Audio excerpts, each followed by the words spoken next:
Yeah, now we are playing with Power. NFL Network's Dan Hanzus will join us in a minute. So let's run through his Week 5 Power Rankings. Now on NFL.com, the NFL goes to London this week, so let's do British fictional characters. In the Tiny Tim division, Dickensian. And I felt bad for Tiny Tim. His family gave him that nickname. I also feel bad for the Dolphins, number 32. The Redskins, who we spent all of last segment discussing, down at 31. Right. Falcons down at 25. Let's move on to the James Bond division. You've never lived if you've never played Slappers Only on the N64. I've never lived. Okay, we got to have a game. Carolina Panthers at 17. Raiders going to London to take out the Bears, rounding out this group. Moving on to the Hermione Granger division. Not a lot of love for Harry Potter at this table, but she was America's sweetheart despite being British. Baltimore Ravens 16th, coming off the loss. Look at the Green Bay Packers and the Seahawks sneaking into the top 10.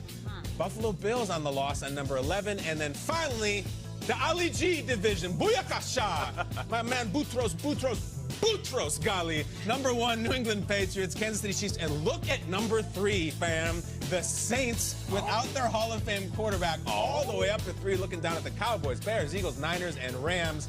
But that's not our opinion. That's this man. Let's bring him in, the man behind the power from the City of Angels. It's Dan Hanzus. Good morning, Dan. Good morning. And you made me think about Tiny Tim in a way I never have. Thank you.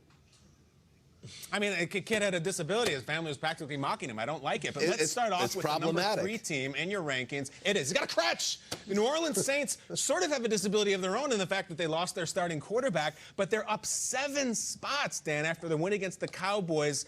Was it enough, and why did you put them right below the Chiefs and the Patriots?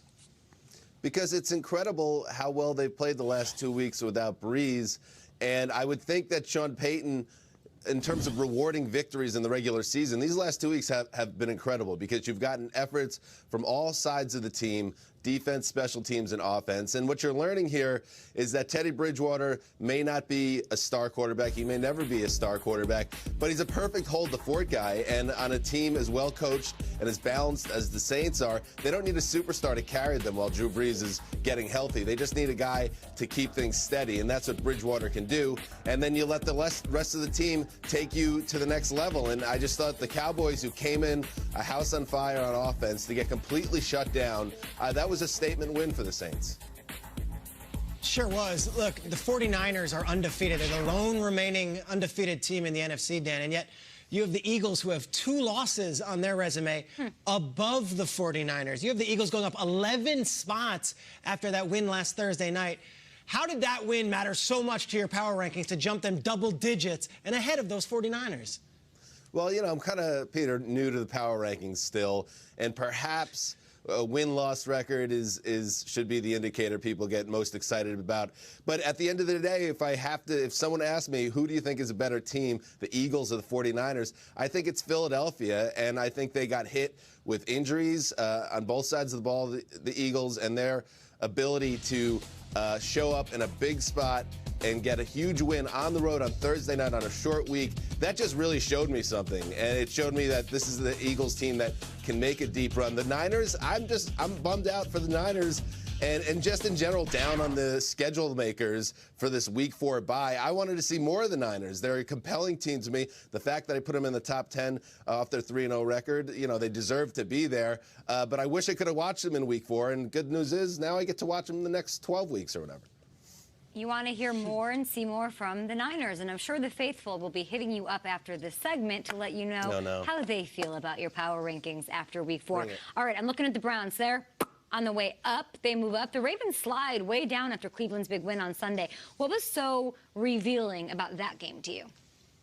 2 things. The Browns, that was the Browns team that we were all expecting with all their talent to show up and be able to pile up points, make stops on defense. Their defense has been kind of overlooked, their ability to shut down teams all year so far. It's the offense that's been a work in progress.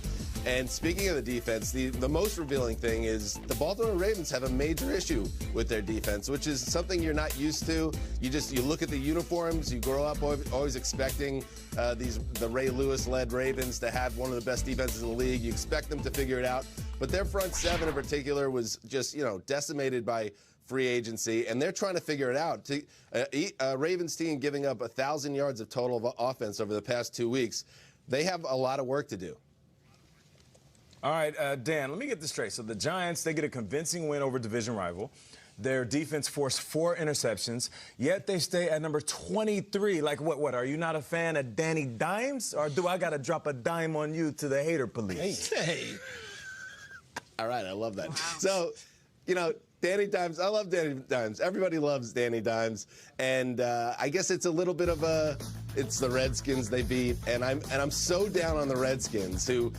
And that, speaking of the Jets, were the other team on the bye. They move up a spot because I had to move the Redskins down because they're that much of a mess right now. So I saw the Giants take care of business at home against a Washington team that just does not know what is going on right now.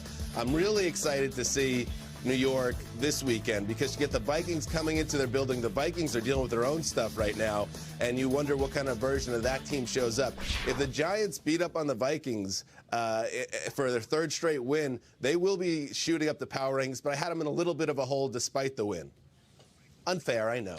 Dan, we're all talking. No, it's okay. It's very fair. Your rankings, you do what you want. Give us a quick estimate, though. How long will the Patriots and Chiefs be 1-2, and will they maybe swap ever? They definitely could swap. I wasn't tempted to do it this week, even though their offense, New England's offense, was definitely not able to move the ball. It does get the feeling, if you're old enough, you remember in the early to mid-'90s, the Niners-Cowboys, and how those two teams, they just felt like they were on a collision course. And when that NFC title game came with John Madden and Pat Summerall calling the game, you knew you were watching the Super Bowl. I can't shake the feeling that that's what's going on right now, that those are the best 2 teams in the league. They will stay the best 2 teams in the league. And on that last Sunday in January, the AFC title game, we'll be watching the eventual champion. I just don't see any movement of those 2 teams out of the top 3, barring unforeseen injury or something along those lines. You're bringing us back to memories of Merton Hanks, Dan, and we thank you for it. Direct your complaints to @DanHanzus on Twitter. Dan, you are great at that, and we will see you next week. Thank you. Thanks so much, Dan. We got much more to come on Good Morning Football. You didn't want to ask him how to say his last name? I think it's Hanzus.